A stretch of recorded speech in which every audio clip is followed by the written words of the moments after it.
அஸ்ஸலாமு அலைக்கும் ரஹ்மத்துல்லாஹி வபரகாத்துஹு. நஹ்மதுஹு வ நுஸல்லி அலா ரசூலில் கரீம். அம்மா ஃபஅத் ஃபகத் கால அல்லாஹு தஆலா ஃபில் குர்ஆனில் அலீம் வ ஃபில் குர்ஆனில் மஜீத். ஃபஅஊது பில்லாஹி மினஷ் ஷைத்தானிர் ரஜீம். பிஃபலிலி பிஸ்மில்லாஹிர் ரஹ்மானிர் ரஹீம்.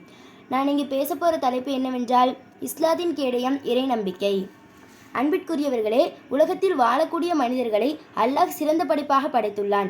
அப்படி சிறந்த படைப்பாக படைக்கப்பட்டுள்ள மனிதன் தன் வாழ்க்கையை அல்லாஹ் எந்த அடிப்படையில் வாழ சொல்லி இருக்கிறானோ அந்த அடிப்படையில் அவன் அமைத்து கொள்ள வேண்டும். அப்பொழுதுதான் அந்த மனிதன் இரு உலகத்திலும் வெற்றி பெற்றவனாக ஆக முடியும்.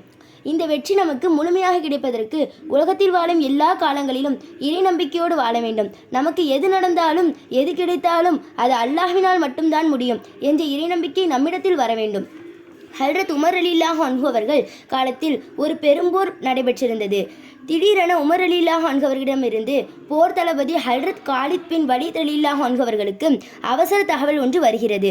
அதில் ஹல்ரத் ஹாலித் பின் வலீத் ரலியல்லாஹு அன்ஹு அவர்களை தாம் போர் தளபதி பதவியில் இருந்து நீக்கம் செய்திருப்பதாகவும் அவருக்கு பதிலாக அபு உபைதா ரலியல்லாஹு அன்ஹு அவர்களை போர் தளபதியாக நியமனம் செய்யப்பட்டுள்ளதாகவும் எழுதப்பட்டிருந்தது.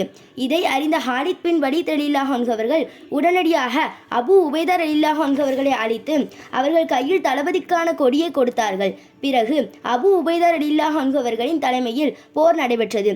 முஸ்லிம்கள் வெற்றி அடைந்தார்கள். யுத்தத்தில் வெற்றி அடைந்ததற்கு பிறகு சஹாபாக்கள் அனைவரும் மதீனாவிற்கு வந்து ஹஜ்ரத் உமர் ரலியல்லாஹு அன்ஹு அவர்களிடம் ஹாலித் பின் வலீத் ரலியல்லாஹு அன்ஹு அவர்களை போர் தளபதி பதவியில் இருந்து நீக்குவதற்கு காரணம் என்ன என்று கேட்டார்கள். அதற்கு உமர் ரலியல்லாஹு அன்ஹு அவர்கள், நாம் அல்லாஹ்விற்காக போராடுகிறோமே தவிர வெற்றி தோல்விக்காக அல்ல.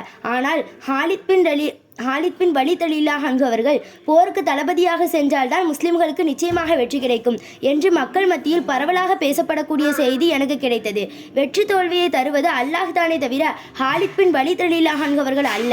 அல்லாஹ் நாடினால் அபு உபைதா ரலியல்லாஹு அன்ஹு அவர்கள் போன்ற சாமானிய வீரர் கையிலும் வெற்றியை கொடுப்பான் என்ற விஷயத்தை மக்களுக்கு புரிய வைப்பதற்காக வேண்டிதான் இந்த ஏற்பாட்டை செய்தேன் என்று உமர் ரலியல்லாஹு அன்ஹு அவர்கள் கூறினார்கள்.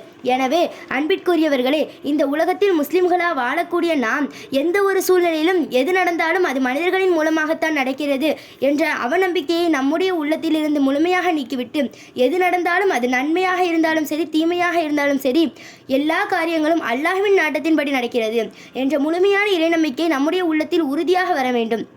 அப்பொழுதுதான் நம்முடைய ஈமான் சரியாகும். நம்முடைய வாழ்க்கையும் அல்லாஹ்விற்கு பொருத்தமான வாழ்க்கையாக இருக்கும். எல்லாம் வல்ல அல்லாஹ் உலகில் வாழும் காலமெல்லாம் இறை நம்பிக்கையோடு வாழ்வதற்கு நம் அனைவருக்கும் தௌஃபீக் செய்வானாக. ஆமீன் யா ரப்பல் ஆலமீன். அல்ஹம்துலில்லாஹி ரப்பில் ஆலமீன். அஸ்ஸலாமு அலைக்கும் ரஹ்மத்துல்லாஹி வபரகாத்துஹு.